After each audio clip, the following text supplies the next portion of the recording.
Okay,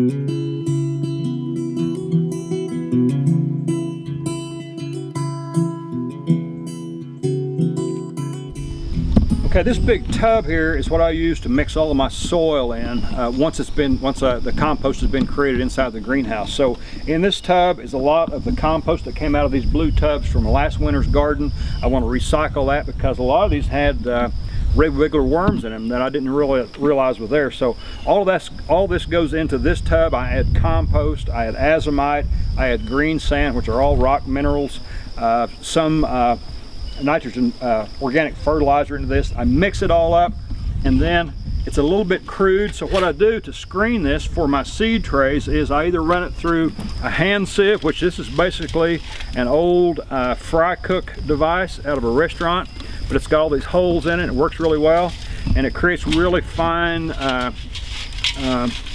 grade of compost. The other thing I use more is this old door screen that I made. And so this is just a wire mesh screen. Put my compost on there, run my hand over it, and that separates the rocks from the finer compost. And then I come out with this richer, finer compost, real clean, no sticks, no rocks. And then this stuff is what goes into my planter trays. So my planter cups go here. I add compost almost to the top, and then there will be about a dozen starter cups in this seed tray. And this will go into my hydroponic unit just so that I can keep it consistently wet.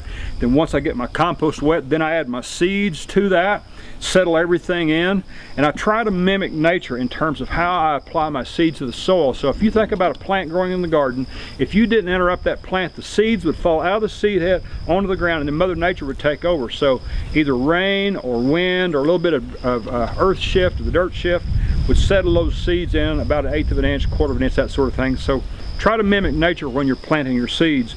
And then once this tray is full and my seeds are planted, it goes into my hydroponic unit inside the greenhouse to keep this tray of seeds and compost consistently wet. And after about 2 or 3 or 4 days, depending on what kind of seeds it is, those babies will start to pop up through the germination process, and my winter garden is in progress.